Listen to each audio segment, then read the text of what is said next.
जैसा कि last episode में हमने देखा कि जियान ने वैंसी सेक्ट के मास्टर के एंशिएंट बीस्ट को जियान की मदद से मार दिया था और अब वो वैंसी सेक्ट के मास्टर से कहता है कि लगता है कि तुम्हारे वॉरक्राफ्ट इतने भी कुछ खास नहीं कि एक बच्ची उसे मार दे। सेक्ट मास्टर को ये सुनकर गुस्सा आ जाता है और कहता है कि अब तुम्हारा अंत बहुत भयानक होने वाला है। हमारे पास तुमसे ज्यादा बैटल किंग्स है। लेकिन तभी वो अपनी सेना को देखता है और उसके 2 बैटल किंग मारे जा चुके हैं। ये देखकर उसे बहुत निराशा होती है और फिर तभी जियान उस पर हमला कर देता है और फिर सेक्ट मास्टर उससे डिफेंस करता है। लेकिन अब जियान उस पर भारी पड़ रहा है। वहीं पॉइजन गर्ल और ओल्ड सेक्ट मास्टर आपस में लड़ रहे हैं और वो दोनों ही एक दूसरे पर भारी पड़ रहे हैं। इसलिए पॉइजन गर्ल अब अपना स्पेशल अटैक यूज करती है, जिससे काफी सारी energy beams old sect master पर आकर गिरने लगती है। ओल्ड सेक्ट मास्टर उससे जैसे तैसे करके एक एनर्जी शील्ड का यूज करके खुद को बचाता है और फिर सेक्ट मास्टर से उस पर्सन को समन करने का ऑर्डर देता है।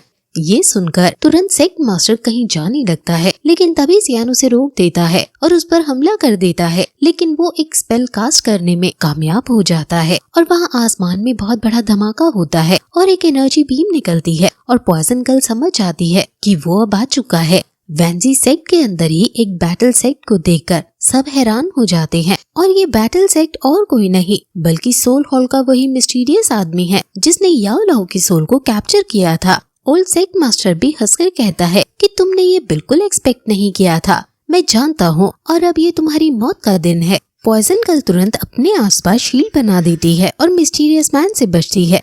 Mysterious man old sect master पर हंसता है कि तुम पॉइजन गर्ल का कुछ नहीं बिगाड़ पाए, जिस पर ओल्ड सेक्ट मास्टर कहता है कि पॉइजन गर्ल को हराना मेरे लिए थोड़ा मुश्किल है और आज की बैटल हमारे लिए बहुत इम्पोर्टेंट है, इसलिए मैंने आपको अपनी मदद करने के लिए बुलाया है। यहाँ सभी लोग इस मिस्टीरियस मैन को आयरन गार्डियन कह रहे हैं। आयरन गार्डियन उसकी मदद को राजी है, लेकिन इसके बदले में वैंसी सेक्ट को आयरन गार्डियन सेक्ट की मदद करनी होगी, जिस पर ओल्ड सेक्ट मास्टर कहता है कि उस बारे में आप चिंता मत करिए, हम आपके भगोड़े को ढूंढने में आपकी पूरी कोशिश करेंगे।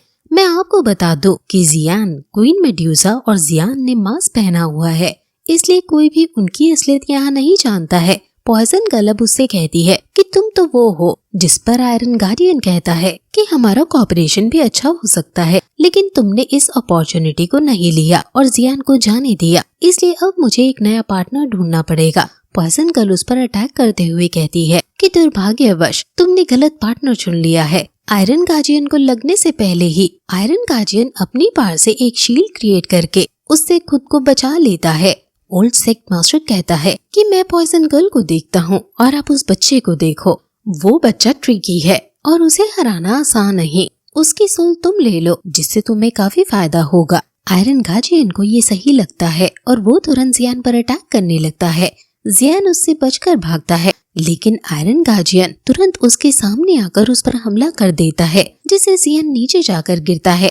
वो खुद को संभालता है और फिर से भागने लगता है और आयरन गार्डियन समझ जाता है कि इस बच्चे में कुछ तो बात है और वो अब अपनी फॉर्मेशन को क्रिएट करने लगता है। वो उस पर रस्सियां छोड़ता है और उसे पकड़ने की कोशिश करता है, लेकिन तभी वहाँ क्वीन मेड्यूसा आकर जियान को बचा लेती है। आयरन गार्डियन उसको देखकर समझ जाता है कि ये दो सॉन्ग पर है, इसलिए वो क्वीन मेड्यूसा को यहाँ से बाहर रहने को कहता है, लेकिन क्वीन मेड्यूसा वहाँ से नहीं हटती। आयरन गार्डियन समझ जाता है कि फिर शायद तुम्हारा मेरे हाथों यहाँ मरना ही लिखा है। क्वीन मेड्यूसा जियान से कहती है कि इसको मैं हैंडल करती हूँ, इसलिए तुम यहाँ से जाओ।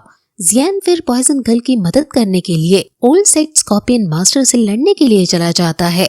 आयरन गार्डियन कहता है कि तुम तो बहुत एरोगेंट लड़की हो, लेकिन हम सोल हॉल वालों ने ना जाने कितनी ही एरोगेंट लड़कियों की अक्कड़ तोड़ी है।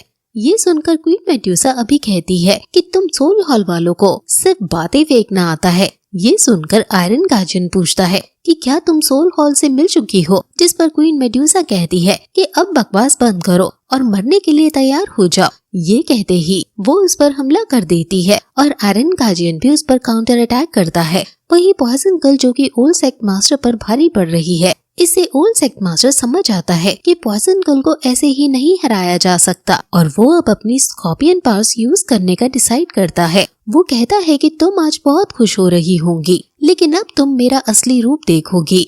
मैंने कई सालों तक कल्टीवेट किया है और अब ब्लड स्कॉर्पियन किंग के असली पावर से तुम रूबरू होगी। ऐसा कहकर वो स्कॉर्पियन की पावर का यूज करता है और उसकी बॉडी स्कॉर्पियन में बदलने लगती है। असल में जब वो इस सेक्ट में आया था तो उसे ब्लड स्कॉर्पियन एम्पर की सोल बॉडी मिल गई थी, जिसे उसके अंदर उसकी पास आ गई और आज वो पहली बार इसे पॉइजन गर्ल पर यूज करने वाला है। वो 10,000 स्कॉर्पियन ब्लड की पावर को उसे दिखाता है और कहता है कि इस पावर से सैक्रिफाइस होने वाली तुम पहली इंसान होगी। वो इस पावर का यूज करके पॉइजन गर्ल पर हमला कर देता है और पॉइजन गर्ल भी उस पर हमला कर देती है और वहाँ बहुत बड़ा विस्फोट होता है और दोनों आइकॉनिक लेवल की फाइट करने लगते हैं। और अब पॉइजन गर्ल काफी ज्यादा वीक पड़ रही है, उसके सामने उसकी तलवार भी उससे छूट जाती है और वो नीचे गिरने लगती है, लेकिन तभी वो जैसे तैसे खुद को संभालती है और फिर एक फॉर्मेशन क्रिएट करने लगती है। वो अरनान की पॉइजन बॉडी को अनलॉक करने लगती है और कहती है कि मैं तुमसे नहीं हारूंगी। उसके आसपास पॉइजन क्लाउड जम जाता है और ये वैसे ही क्लाउड है जो तब जमा था जब पॉइजन गर्ल ने पहली बार इतने सालों बाद जियान को देखा था। और अब फिर ये एपिसोड यहीं खत्म हो जाता है।